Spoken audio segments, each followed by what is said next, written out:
Bem-vindos ao Ministério Andando com Deus, que tem como objetivo alertar e ensinar o povo remanescente de Deus nestes últimos dias. Ouviremos hoje, com Giancarlo de Miranda, o tema O Milênio e os eventos relacionados a ele. Seja mais uma vez muito bem-vindo. Porém, antes de iniciar, vamos orar.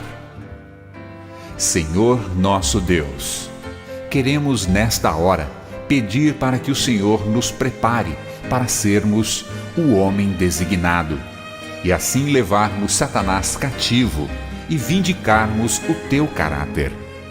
Colocamos, portanto, neste dia, nossas vidas em tuas mãos e rogamos que o Senhor possa tomar nossos corações e operar em nós aquilo que não podemos, trabalhando em nossa consciência, fortalecendo e santificando nossa vontade, para que com determinação nos coloquemos a teu lado.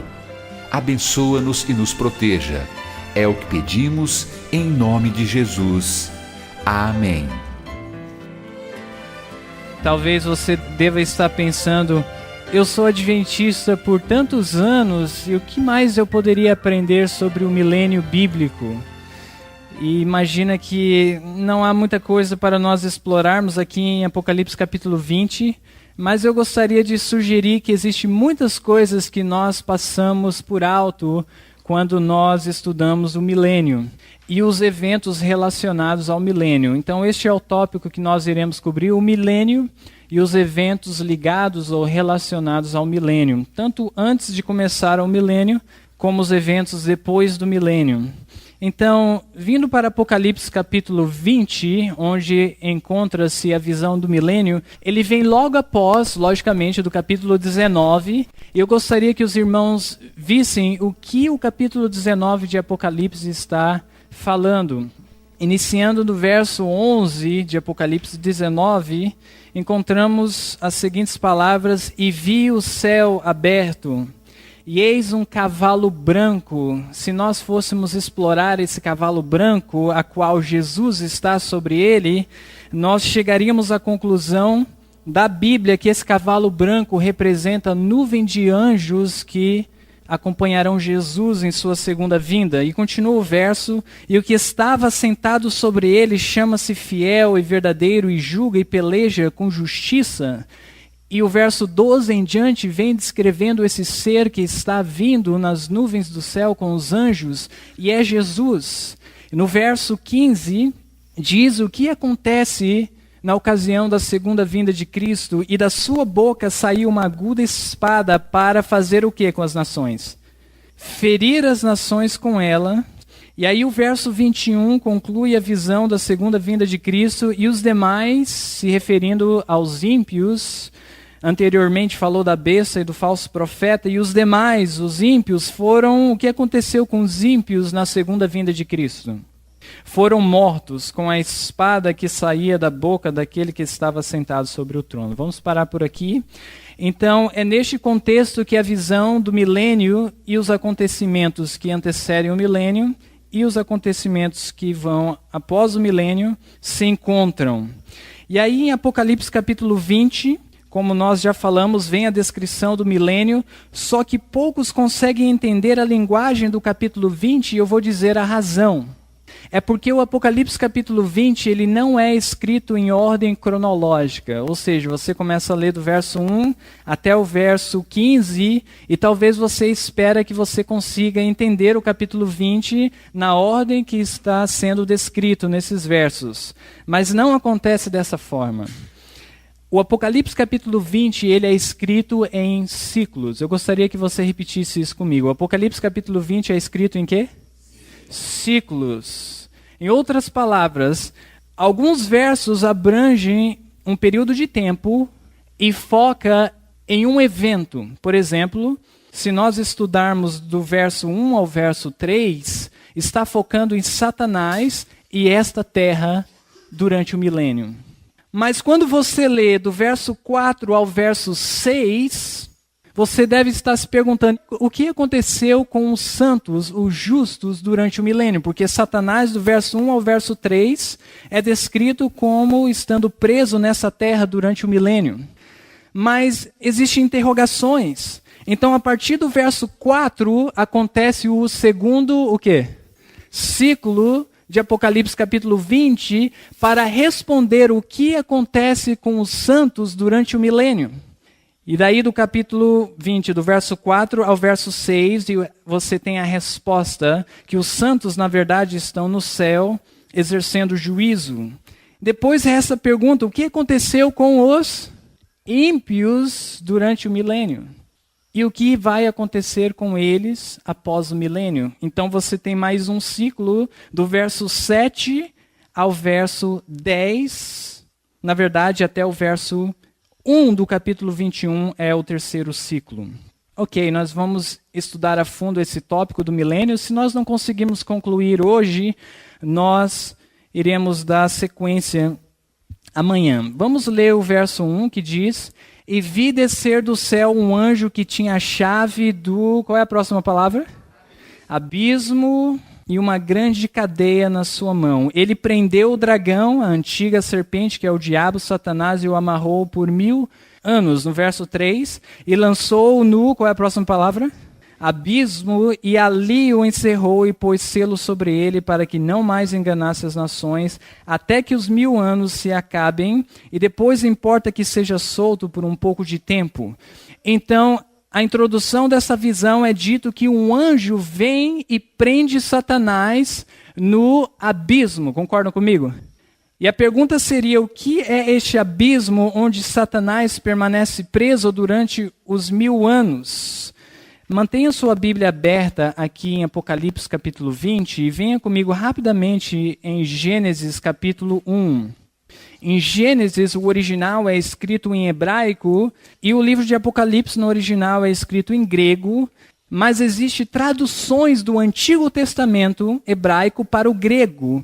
E é interessante nós notarmos que a palavra usada em Gênesis capítulo 1 e o verso 2 é a mesma palavra usada em Apocalipse capítulo 20, verso 1, a palavra abismo. Notem comigo Gênesis capítulo 1 e o verso 2. E a terra era sem forma e vazia, e havia trevas sobre a face do... Qual é a próxima palavra? Abismo. Em outras palavras, embora o Antigo Testamento é escrito em hebraico e o Novo é escrito em grego, essas palavras, aqui traduzida por abismo, ela tem o mesmo significado. Suponhamos que eu falasse para vocês que a cor da minha camisa é azul. Isso é português. Mas eu poderia falar em inglês que a cor da minha camisa é blue. São duas palavras que representam línguas diferentes, mas elas têm o mesmo quê? Significado. Isso acontece com a palavra abismo aqui em Gênesis, ao descrever a terra vazia, sem forma e escura. Portanto, quando nós voltamos para Apocalipse capítulo 20 e vemos que Satanás ficará nessa terra, nesse abismo, na verdade, Satanás ficará nessa terra completamente vazia, sem forma e escura, porque na ocasião da vinda de Jesus, este mundo se tornou em caos. Agora, resta a pergunta para nós: quem é esse anjo que desce do céu e prende Satanás por 1000 anos? Em Apocalipse capítulo 14, nós temos as 3 mensagens angélicas. Lembram disso? E nós sabemos que aqueles 3 anjos representam quem? O povo de Deus, correto? Pregando as últimas mensagens para o mundo. Em Apocalipse capítulo 18 e o verso 1, você tem um outro anjo que desce do céu com grande poder e ilumina toda a terra com a sua glória que ele recebeu de Deus. Quem aquele anjo representa? O povo de Deus, sobre o poder da chuva serôdia, proclamando o que nós conhecemos, o alto clamor. Então, se você segue a consistência, no capítulo 20, não é difícil entendermos que este anjo que prende Satanás pode também representar quem? O povo de Deus. tem um paralelo com o homem designado, o serviço do santuário, nós vamos entrar em um minuto nessa questão, mas este anjo, na verdade, representa o povo de Deus que estará vivo na ocasião da segunda vinda de Cristo, porque este é o evento descrito no capítulo 19, que é uma introdução para o capítulo 20. E a pergunta que nós deveríamos fazer agora: quem é o povo de Deus que estará vivo quando Jesus voltar? Os 144 mil. Portanto, este anjo que prende Satanás por 1000 anos representa os 144 mil. Venham comigo em Salmos, capítulo 149, marquem as suas Bíblias em Apocalipse, capítulo 20, e vamos para Salmos 149. Ali existe uma profecia, haverá linguagem profética, a qual o salmista está familiarizado. Nós temos que interpretar para fazer o sentido. Está relacionado com este anjo, os 144 mil, que leva Satanás e, logicamente, os seus anjos também cativos por 1000 anos, começando no verso 7 de Salmo 149, está escrito, para tomarem, o que diz lá? Vingança de quem? Os gentios. Agora, interpretando a profecia, os gentios simbolizando os incrédulos, os ímpios. Os santos tomarão vingança sobre os ímpios, continuando, e darem repreensões aos povos, para fazerem o quê? Prenderem os seus, qual é a próxima palavra? Reis de que forma? Com cadeias. Agora eu pergunto para os irmãos, quem são os reis dos gentios? Satanás e os seus anjos. E aqui diz que os santos prenderão com cadeias os reis dos gentios, os dominadores dos gentios, os governantes dos gentios, que é Satanás como chefe e os seus anjos. Continuando, ainda no verso 8, e os seus nobres com grilhões de ferro, a mesma linguagem usada no verso 1 de Apocalipse 20. E agora o verso 9, para fazerem neles o quê? Juízo escrito, esta será a glória de todos os santos. Então nós vimos que os santos irão exercer juízo sobre os ímpios, os gentios, mas também Satanás e seus anjos, e eles irão prender Satanás e os seus anjos com cadeias, grilhões de ferro. De que forma os 144 mil prende Satanás por 1000 anos? Vindicando o caráter de Deus na terra, provando que os seus argumentos são falsos e que é possível perfeitamente guardar a lei de Deus, eles levam o grande conflito para um fim ao vindicarem o caráter de Deus. Agora, os 144 mil está relacionado com o serviço do santuário.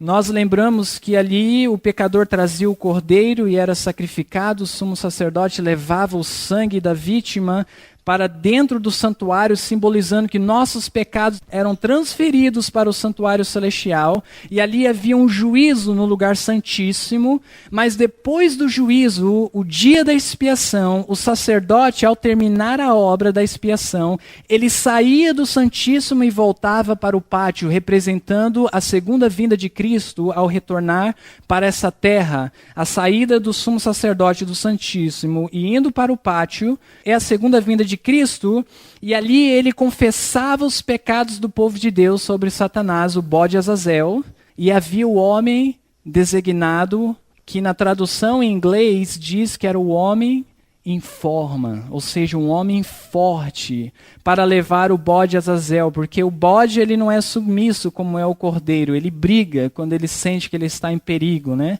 Então era necessário um homem em forma para pegar Satanás e levá-lo para o deserto, que representa essa terra destruída durante os 1000 anos. Então, bem se encaixa na descrição dos 144 mil, porque nós sabemos que este é o povo que atinge a plenitude em Cristo Jesus, e nós podemos dizer que, espiritualmente falando, eles são um povo o quê? Em forma, forte, preparados para levar Satanás na prisão durante os 1000 anos. E ali diz que Satanás ficou preso durante esses 1000 anos. Eu só gostaria de ler uma passagem bíblica que se encontra em Jeremias, no capítulo 4, observei a terra e eis que estava de que forma a terra?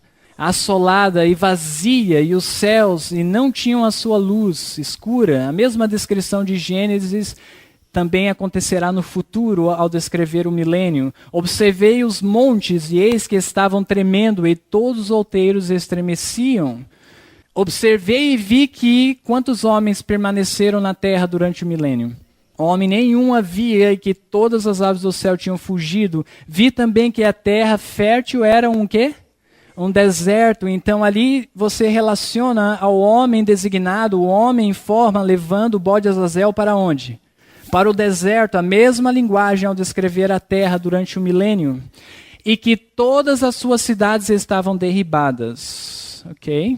Agora vamos ver o ciclo número 2 que está descrito aqui em Apocalipse capítulo 20, porque permanece a pergunta. No ciclo 1 descreve Satanás e a terra durante o milênio. Mas a pergunta fica, e os santos? O que aconteceu com eles? Porque não havia homem nenhum na terra. No verso 4 diz, e vi tronos e assentaram-se sobre eles, e foi-lhe dado o poder de fazer o quê? De julgar, e vi as almas daqueles que foram degolados pelo testemunho de Jesus, mártires, e pela palavra de Deus, e que não adoraram a besta, referindo-se de pessoas que morrerão nos últimos dias, que não adoraram a besta e a sua imagem, e não receberam, o que eles não receberam? O sinal em suas testas, ou seja, isso é um evento que ainda não aconteceu nos nossos dias, a marca da besta. E haverão pessoas que darão a sua vida por não receberem este sinal. E viveram, o que eles fizeram, diz aqui o verso? E o quê? E viveram e reinaram. Em outras palavras, eles não estão mortos nessa altura. Ele viu a alma daqueles que foram degolados, que se tornaram mártires, mas nessa ocasião, eles viveram e reinaram com Cristo por quanto tempo? Por 1000 anos. Então, o que acontece com os santos durante o milênio? Eles estão vivendo e reinando com Cristo e eles têm o poder de julgar. É descrito aqui em 1 Coríntios, diz o seguinte, capítulo 4, verso 5. Nada, o que diz aqui? Julgueis antes do tempo. Então, existe um tempo para julgar. E isto Paulo se refere à igreja de Deus, os santos. Qual é o tempo para começar o juízo? Nós já sabemos que é durante o milênio, mas quando é que começa esse período de tempo? Até que o Senhor o quê? Venha. Essa é uma outra forma de você ver que o milênio inicia-se a partir da segunda vinda de Cristo, quando começa o juízo dos santos sobre os ímpios, o qual também trará à luz as coisas ocultas das trevas e manifestará os desígnios dos corações. E os santos estarão julgando, ainda em Coríntios capítulo 6, o verso 2 e 3, não sabeis vós que os santos hão de julgar o quê? O mundo, não sabeis vós que havemos de julgar os anjos? Durante o milênio será determinado a punição dos ímpios, e Deus vindicará o seu caráter agora para os próprios santos, e eles verão a justiça de Deus ao condenar o ímpio. Ok, vamos prosseguir no nosso estudo. Qual é o próximo evento imediatamente depois do milênio? Ok. Alguém gostaria de fazer uma nova tentativa? Vamos ver o que o Espírito de Profecia e a Bíblia tem a nos dizer.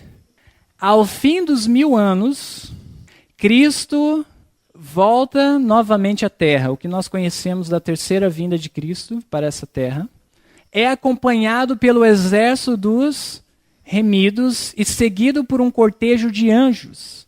Descendo com grande majestade, ordena aos ímpios mortos que ressuscitem para receber a condenação. Até agora, nós vemos que Cristo desce com os anjos e com os santos e ele ordena que os ímpios ressuscitem. E isso descreve o que acontece depois do milênio.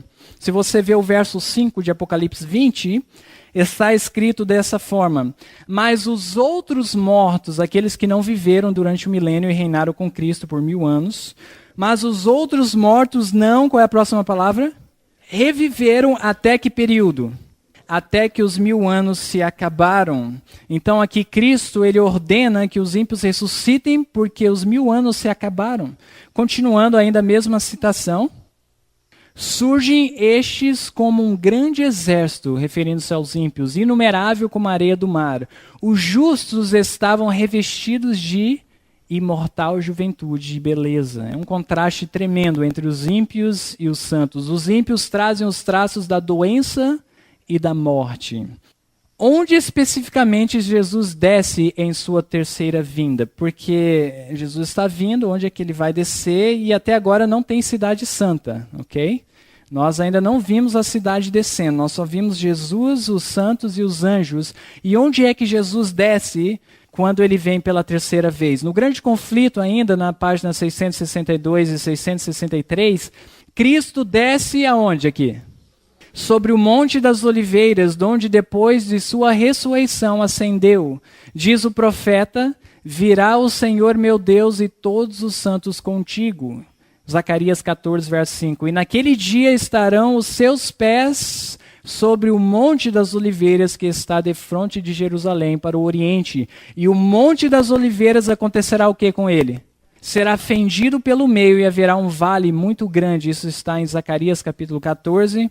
E o verso 4, então o próximo evento, Jesus desce, ele toca a terra exatamente onde está o Monte das Oliveiras, e o monte se torna em uma grande planície, um platô, para que a cidade santa possa descer do céu e ali repousar. Neste momento, onde está a cidade santa? E aí você encontra o que está descrito em Apocalipse capítulo 21 e o verso 1, que eu quero que vocês vejam. Apocalipse 21, verso 1 diz, e vi um novo céu e uma nova terra, verso 2, e eu, João, vi a santa cidade, a nova Jerusalém que de Deus fazia o que ela? Descia do céu. Mas eu tenho uma pergunta para fazer para os irmãos que nós iremos responder. Vocês notaram que o verso 2 de Apocalipse capítulo 21 vem logo depois da formação de novo céu e nova terra? Vocês perceberam isso? Dá uma olhada no verso 1. E viu um novo céu e uma nova terra. E aí no verso 2 diz que viu a cidade santa descer do céu. Dá a impressão que a cidade santa desce somente depois de um novo céu e nova terra. Dá a impressão. Quando nós achamos que o Apocalipse é escrito em ordem cronológica. Quando você vai para Apocalipse capítulo 20, o verso 9, dá a impressão que a cidade já está na terra antes do novo céu e da nova terra. Olha só o verso 9 do capítulo 20. E subiram sobre a largura da terra, referindo-se aos ímpios, e cercaram, o que eles cercaram? O arraial dos santos, a cidade amada. Quando você entende que são ciclos que o Apocalipse está cobrindo, você vai ver que não é uma contradição e nós voltaremos nesse ponto. Mas a cidade, agora, nesse momento, quando Cristo desce sobre o Monte das Oliveiras e é feito um grande platô, a cidade desce do céu. Descendo do céu, a nova Jerusalém, em seu deslumbrante resplendor, repousa sobre o lugar purificado e preparado para recebê-la. E Cristo, com o seu povo e os anjos, fazem o quê? Entram na cidade. Então, só depois os santos e os anjos entram na cidade santa. E eles desaparecem da vista dos ímpios que viram eles descendo do céu. Quando Jesus e os seus entram na cidade santa, o que acontece do lado de fora? Eu quero que os irmãos prestem bastante atenção, porque quando nós falamos do milênio e dos eventos que acontecem depois do milênio, geralmente a gente acha que é um evento de 1, 2, no máximo 3 dias. Mas eu gostaria de sugerir aos irmãos que os eventos depois do milênio podem durar meses. Veja o que está acontecendo do lado de fora da cidade.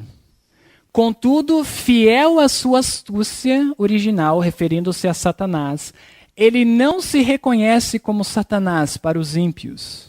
Representa-se a si mesmo ante seus súditos, os ímpios que ressuscitaram, iludidos, como um redentor, assegurando-lhe que seu poder os tirou da onde? Da sepultura. É o que está acontecendo em Apocalipse capítulo 20, o verso 7 e o verso 8. Vejam comigo em Apocalipse 20, verso 7 e o verso 8.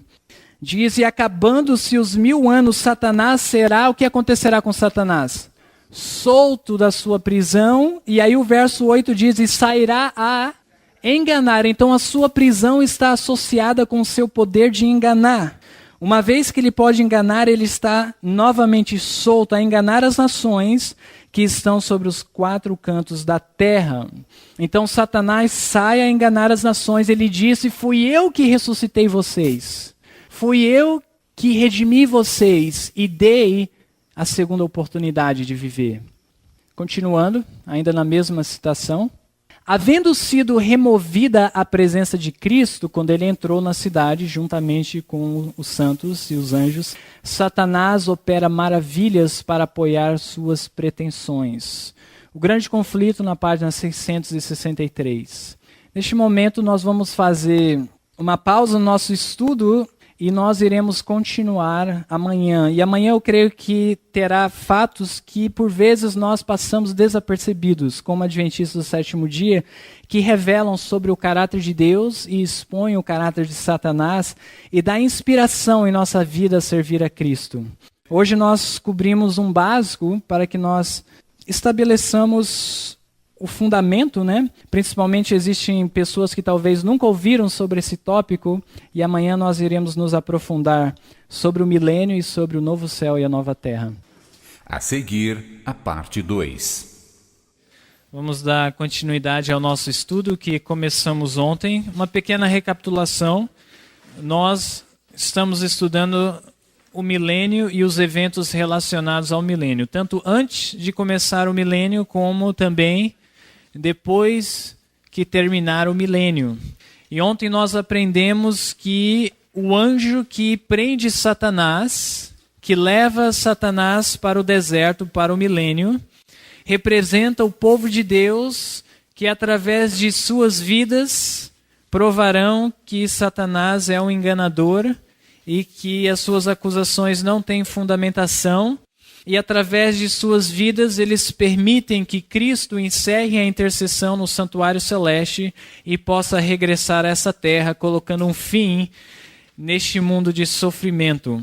Então, os 144 mil, sendo o povo de Deus que estará vivo por ocasião da segunda volta de Cristo, da segunda vinda de Cristo, é aquele anjo que coloca Satanás na prisão de 1000 anos. Depois nós aprendemos também, fizemos a revisão, que os santos estarão julgando os ímpios durante o milênio e os ímpios reviverão depois do milênio. E nós aprendemos que depois do milênio Satanás ressuscita, ou pelo menos ele diz ter ressuscitado os ímpios, Deus ressuscita, Cristo ressuscita os ímpios ao descer do céu juntamente com os santos e os santos anjos. E aí os ímpios são ressuscitados, mas Satanás diz que foi ele, o seu próprio poder, que ressuscitou os ímpios. E faz que eles acreditam que Satanás é o Redentor, o Salvador, o príncipe desse mundo. Por sua vez, Cristo, quando desce nessa terra e coloca os seus pés aonde? Vocês lembram? No Monte das Oliveiras. Aquele monte se torna em uma planície, em um platô, e então a cidade santa desce sobre aquela planície e os santos, juntamente com Cristo e os anjos, entram na cidade santa e desaparecem da vista dos ímpios.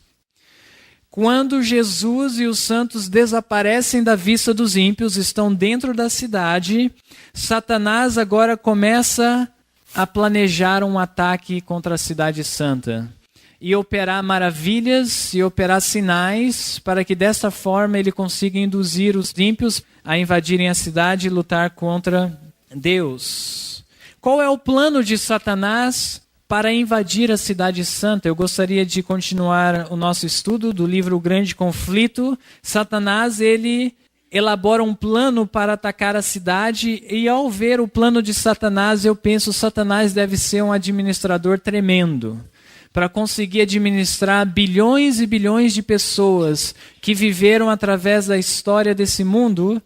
Não é algo fácil. Diz assim: Satanás consulta seus anjos, primeiramente, e depois esses reis, os poderosos da terra que já viveram, vencedores e guerreiros poderosos, homens de liderança, formulam seus planos para tomar posse das riquezas e glória da Nova Jerusalém. Vejam só a mente que estes poderosos, esses reis, têm nesse momento, mesmo depois do milênio. O seu desejo é conquistar a glória e as riquezas da Nova Jerusalém. Ainda uma mente mundana, materialista, de riquezas terrestres é o desejo desses homens. Todos imediatamente começam a preparar-se para a batalha.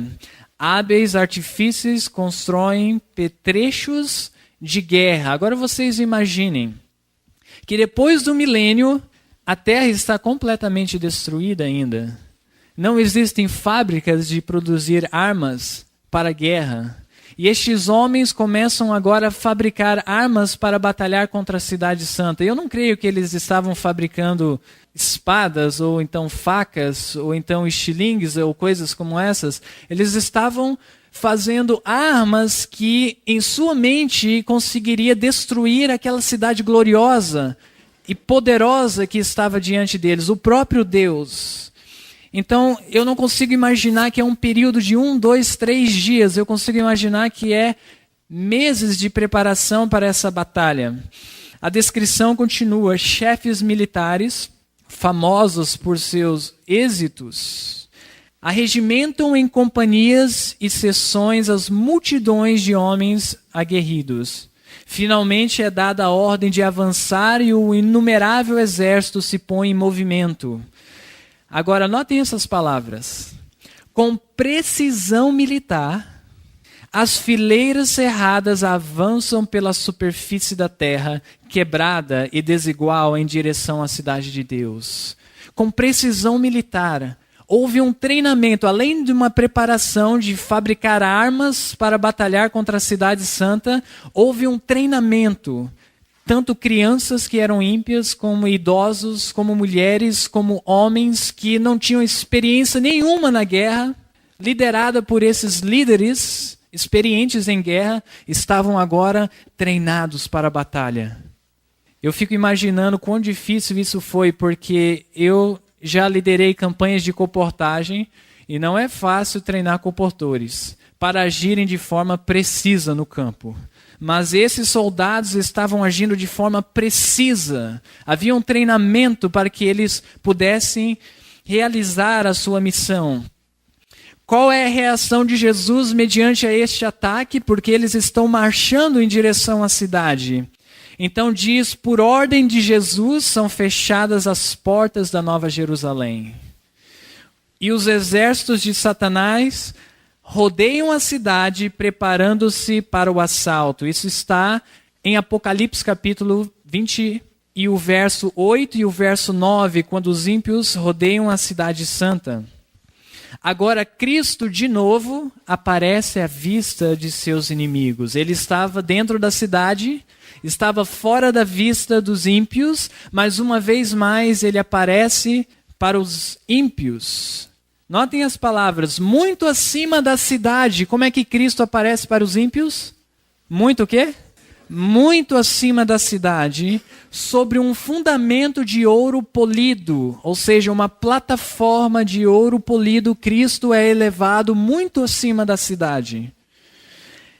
Está um trono alto e sublime. Sobre este trono assenta-se o Filho de Deus, e em redor dele estão os súditos de seu reino. Ou seja, os santos, os vitoriosos, estão também nessa plataforma de ouro, muito acima da cidade. Se você desejar abrir a sua Bíblia no capítulo 20 de Apocalipse, nós iremos tirar alguns versos deste capítulo em um momento. O resplendor de sua presença, da presença de Cristo, olha só essas palavras, enche a cidade de Deus, ou seja, a glória de Cristo agora ilumina a Nova Jerusalém que está abaixo e estende-se para além das portas, inundando a terra inteira com seu brilho. Eu imagino os ímpios que estavam agora marchando em direção à cidade e ali rodearam a cidade.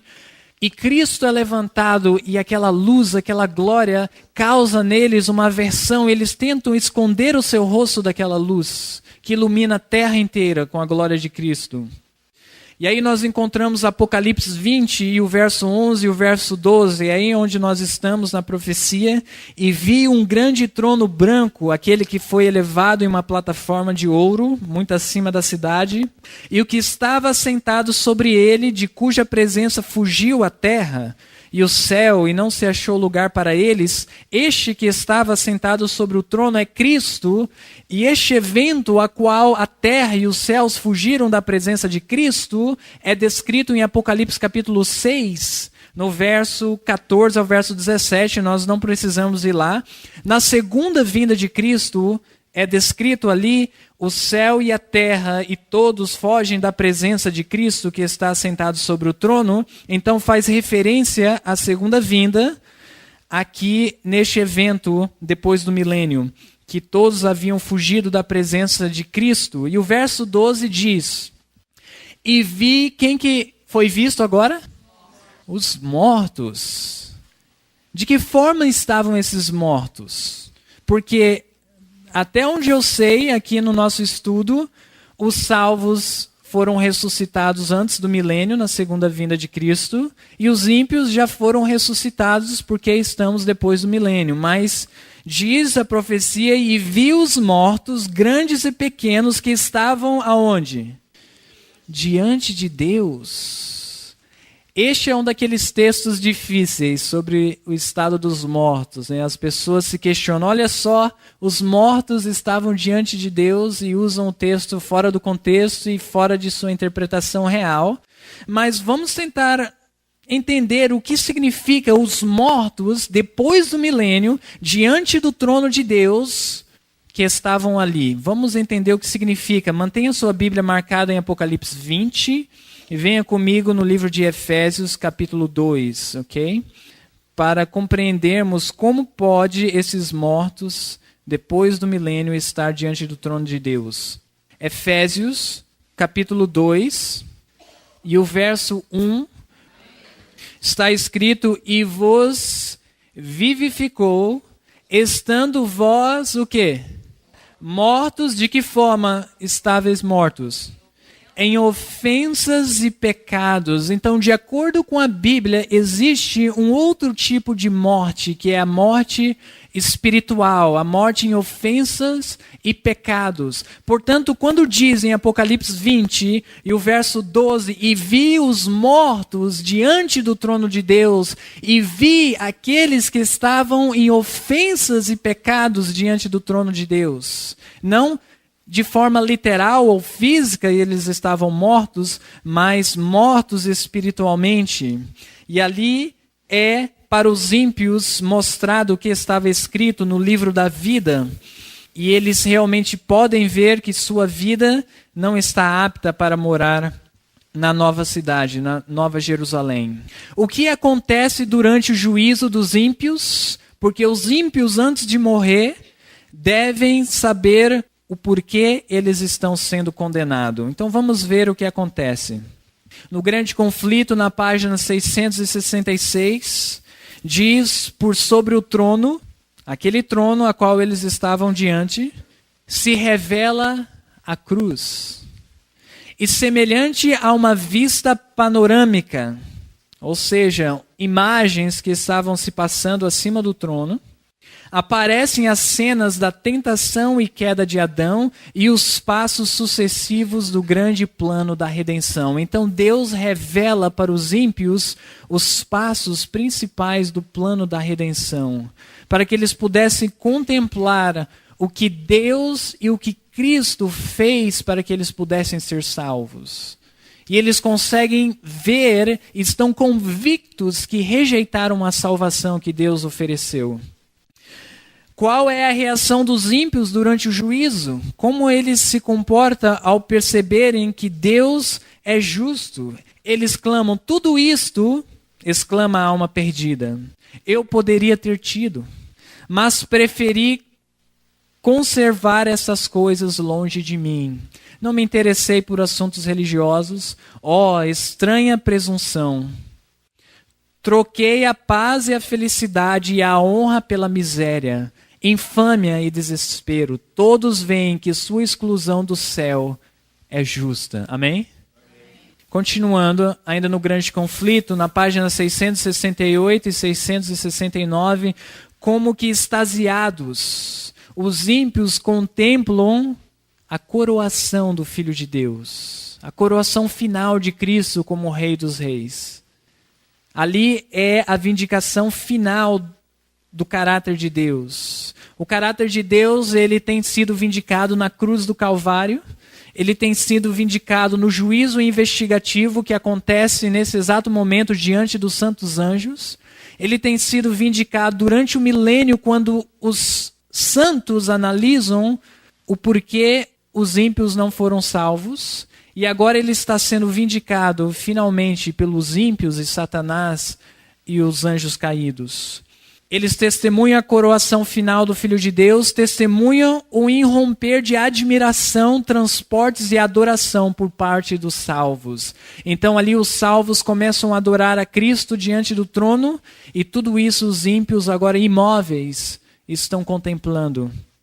Qual é a reação de Satanás durante a coroação final de Jesus? Diz: Satanás parece paralisado ao contemplar a glória e majestade de Cristo. Amém? Do conselho onde tantas honras recebera, falando de Satanás, quando ainda era Lúcifer, está para sempre excluído. Satanás, vê que agora um outro se encontra perto do Pai, velando a sua glória. Existe um outro anjo que está perto do Pai em seu lugar. Viu ser colocada a coroa sobre a cabeça de Cristo por um anjo de elevada estatura e presença majestosa. E sabe que a exaltada posição desse anjo poderia ter sido sua. Tudo o que ele almejara, ser honrado, ser louvado, prestigiado, ele vê que, na verdade, ele perdeu o que Deus havia concedido a ele. E existe um outro anjo em seu lugar. Os que a ele se uniram, os ímpios, veem o fracasso completo de sua causa. E ele, objeto de aversão, notem essa palavra, aversão universal. Todos olham para Satanás como um miserável, como algo, na verdade, repugnante. Os próprios ímpios já não estão mais iludidos com o caráter de Satanás. A culpa que se esforçou por lançar sobre Jeová repousa inteiramente sobre ele. E agora Satanás se curva e confessa a justiça de sua sentença. O próprio Satanás, ele admite que Deus é justo. E ele se ajoelha, e é o fim? Será que é o fim? Eu li do Grande Conflito, página 670. Por incrível que pareça, Satanás não se rende.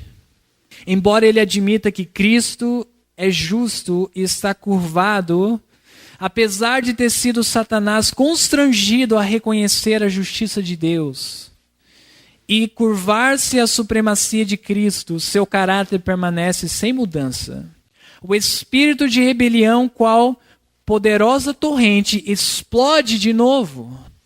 Chegado é o tempo para a última e desesperada luta contra o Rei do Céu. Arremessa-se para o meio de seus súditos e esforça-se por inspirá-los com sua fúria, incitando-os uma batalha imediata. Eu começo a exercer a imaginação ao ler essas palavras, que Satanás, como um leão poderoso, vai correndo pelo meio dos ímpios com grande furor, tentando inspirá-los como alguém que pode vencer a Deus. E como é que os ímpios reagem diante dessa manifestação de Satanás? Mas dentre todos os incontáveis milhões que seduziu a rebelião, ninguém há agora que lhe reconheça a supremacia. Seu poder chegou ao fim. Ele não consegue êxito agora em sua rebelião contra Deus. Os ímpios estão cheios do mesmo ódio a Deus. Eles não mudaram também qual inspira Satanás, mas veem que seu caso é sem esperança, que não podem prevalecer contra Jeová. Sua ira se acende contra Satanás e os que foram seus agentes no engano, e com furor de demônios voltam-se contra eles. Uma batalha agora que era voltada contra a cidade santa, agora se torna contra Satanás e seus anjos e seus principais instrumentos. Existe, na verdade, uma batalha de bilhões e bilhões de pessoas acontecendo na Terra antes que Deus execute o juízo final. Vocês acham que isso é evento de uma semana? Tudo que nós lemos? Então acontece o que está descrito em Apocalipse capítulo 20, verso 9, vejam comigo. E subiram sobre a largura da terra e cercaram o arraial dos santos e a cidade amada. E de Deus desceu, o que diz lá? Fogo do céu e os devorou. No verso 14 agora, descrevendo o mesmo evento, e a morte e o inferno foram lançados no lago de fogo. Esta é a segunda morte.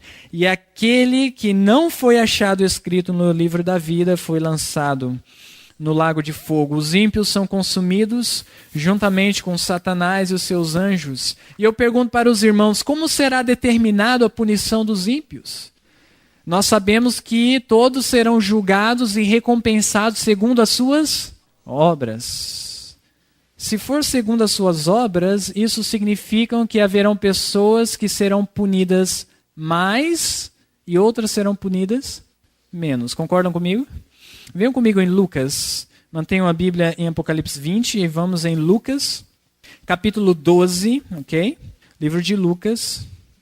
No capítulo 12, existe uma parábola a qual descreve o juízo que os ímpios receberão nesta ocasião. Lucas capítulo 12, a partir do verso 47, está em linguagem de parábola. Diz assim: e o servo que soube a vontade do seu senhor, ou seja, ele conhecia a verdade, e não se aprontou, nem fez conforme a sua vontade, será castigado com quantos açoites? Muitos açoites. Aquele que foi realmente rebelde por vontade própria, conhecendo tudo o que deveria ser feito. E aí no verso 48 tem um contraste. Mas o que não soube e fez coisas dignas de açoite, com quantos açoites? Poucos açoites será açoitado, será castigado. Então nós vemos que realmente alguns serão castigados mais do que outros quando o fogo descer do céu. E eu vou ler uma citação que clarifica isso no Espírito de Profecia, ainda no Grande Conflito, na página 673, diz: alguns são destruídos em um momento. Pessoas de boa índole que rejeitou a salvação em Cristo, pessoas que quando viveram nessa terra eram boas, mas não quiseram nada com Jesus.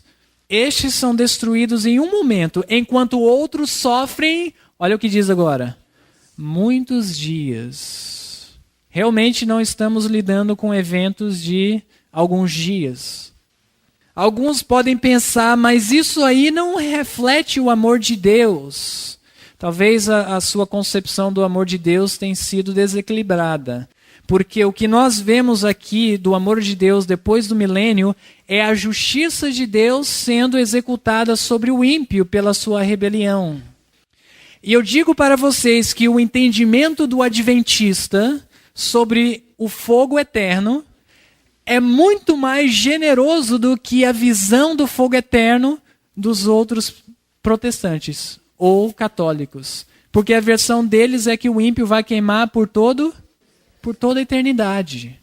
Aqui está dizendo que aquele que foi mais ímpio queimará por muitos dias, nem meses. E não seria justo Deus dar a mesma retribuição para uma pessoa que roubou uma maçã e a outra que matou uma família. Eu não vejo um Deus de justiça. O milênio é uma prestação de contas que Deus tem feito com aqueles que rejeitaram os apelos do Espírito. Alguns são destruídos em um momento, outros sofrem muitos dias.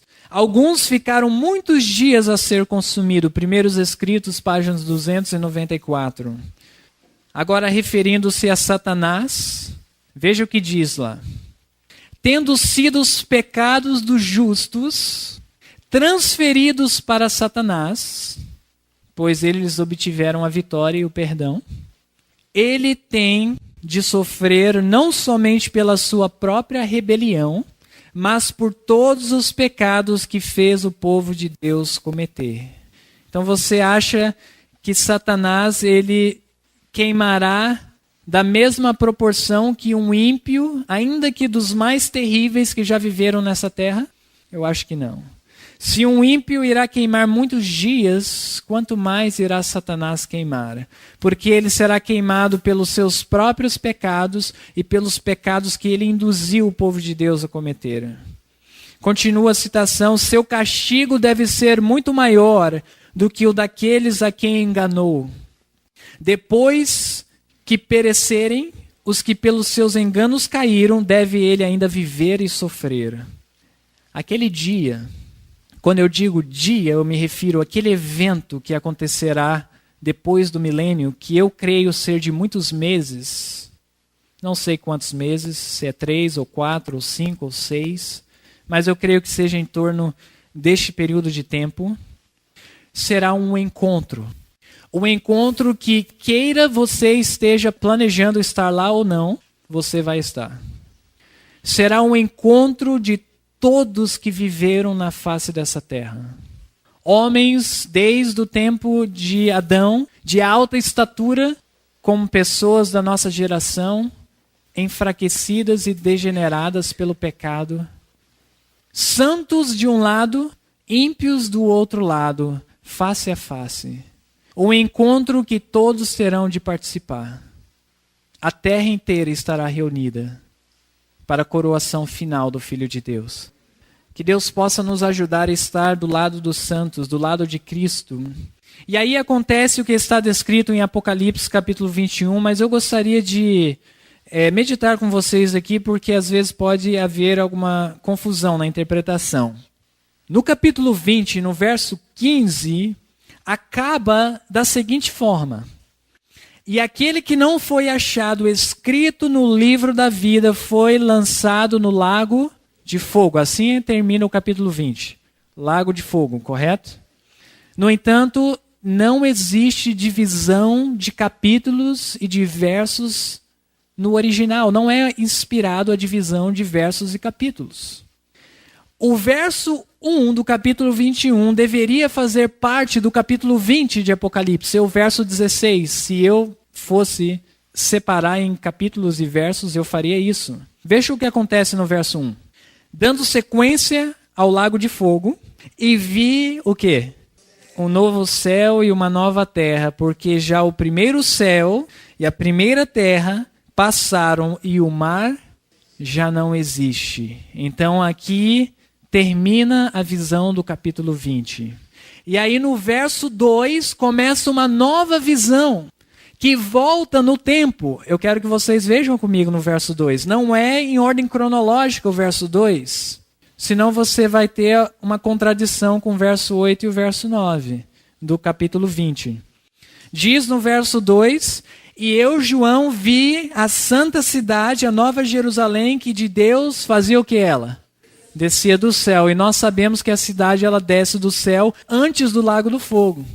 Então nós vemos que aqui começa um outro ciclo. Lembra que ontem eu falei para vocês que o capítulo 20 e o capítulo 21 são ciclos e eles cobrem períodos de tempo semelhante, enfatizando diferentes aspectos.